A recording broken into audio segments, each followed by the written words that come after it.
Hi, I am Tasha or Natasha. You can call me anything you want, just don't call me late for dinner. I have a very unique story. I am 29 years old, but my parents met in the American jail system.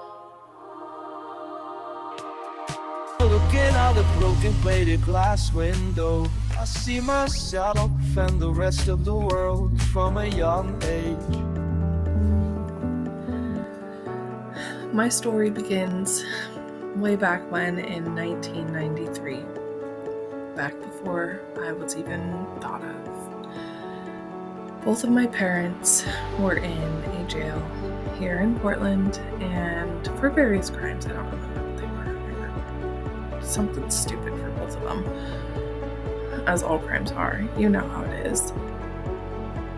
They met in the American jail system, and when they got out, they conceived me, and here I am. I made this channel a while ago, and I haven't posted anything yet to it, honestly, because I'm scared. But here I am, making the post, doing the thing. So, who wants to hear my story?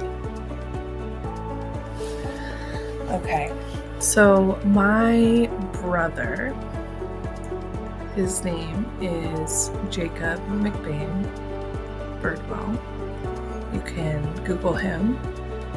Each of his last names will provide you with different information about him, which will give you a full scope picture of who he is. I want to say everything you find on the internet about him is sadly true. That is who my example not to be is.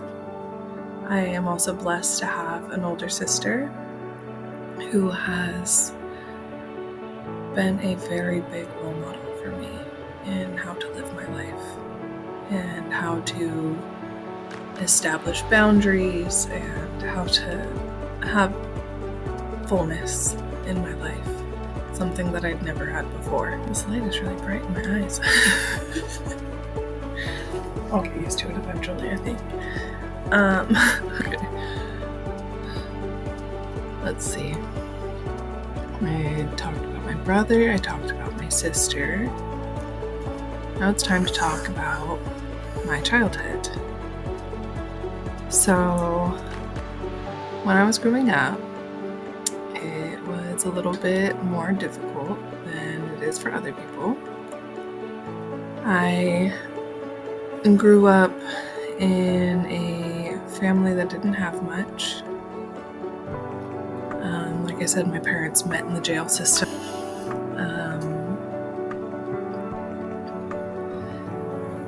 My father cheated on my mother when I was about a year and a half old with a live-in babysitter that was 12 or 14 years old,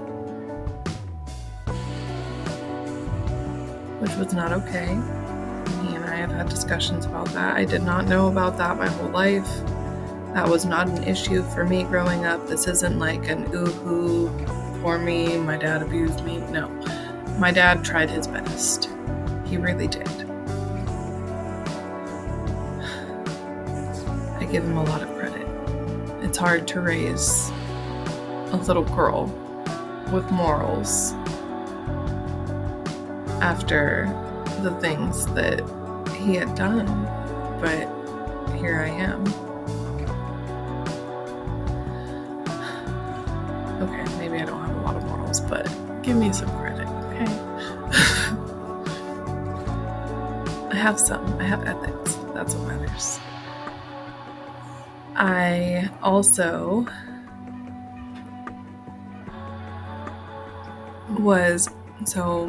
because my father cheated on my mother relapsed and started using drugs again. And that's what relapse means, duh. And she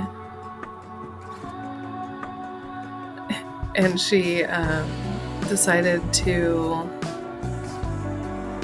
leave and take care of herself, the best that she could. And she was using drugs, and I didn't know what happened. I was young. I just felt like my mother abandoned me. And every time that I would go for a supervised visitation, she wouldn't be there. And that left me feeling very hopeless and abandoned week after week after week after week until I was 8 years old, and I finally decided I didn't want to see her anymore. Because I was tired of being put through that pain, and I didn't know what had happened. I was protecting myself. I was hurting a lot, and I was protecting myself. Self-preservation, they say. And I grew up a little bit more, became a teenager and stuff. Well, from the time I was 6 to 16, I had a stepmom also. They never got married, so I don't know if she was technically a stepmom, but we lived together and she took care of me like a stepmom. I called her mom. I figured that's kind of what we were. But apparently, one day when I was 16, she just packed everything up and left one day, so that was really cool. She even took my mattress. She made my box spring, put my sheet on my box spring, put all my stuffed animals on my box spring, made up my box spring for me. It was wonderful. Such a nice woman. Also, I was abused by her son for 8 to 10 years. And that is some trauma that I'm still healing from.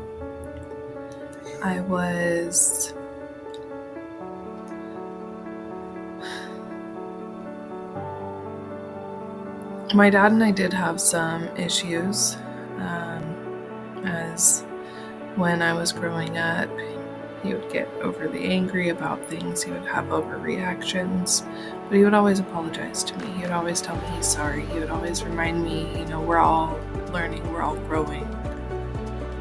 And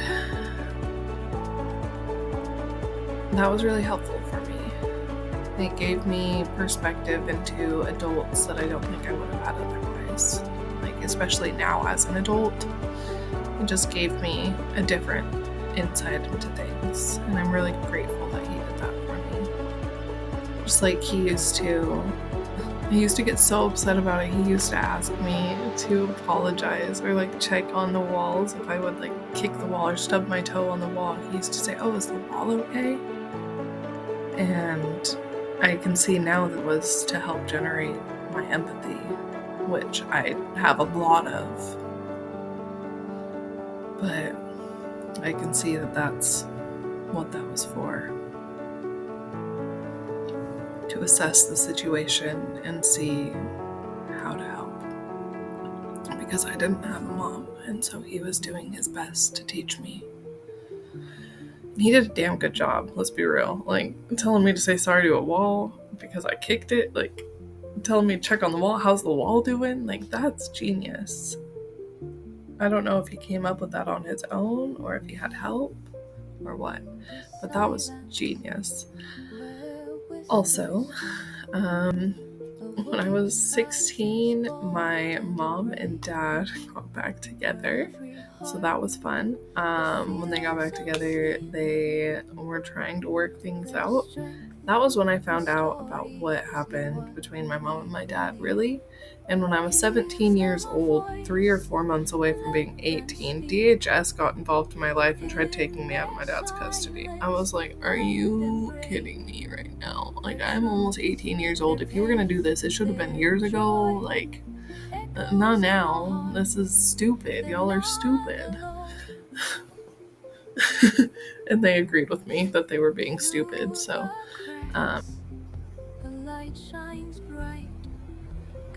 There's a lot of other things I've experienced in my adult years as traumas, but I don't really want to get into those because this is all about being a voice for the voiceless.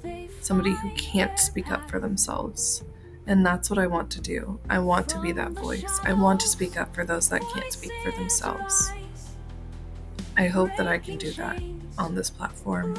I hope that I have your support. I hope I have your understanding.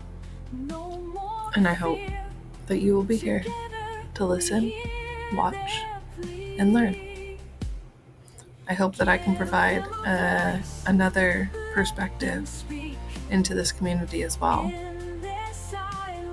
Maybe one that hasn't quite been heard before in a way that can be understood by many who have maybe experienced some of the same things as me, and maybe also want to be a voice of the voiceless.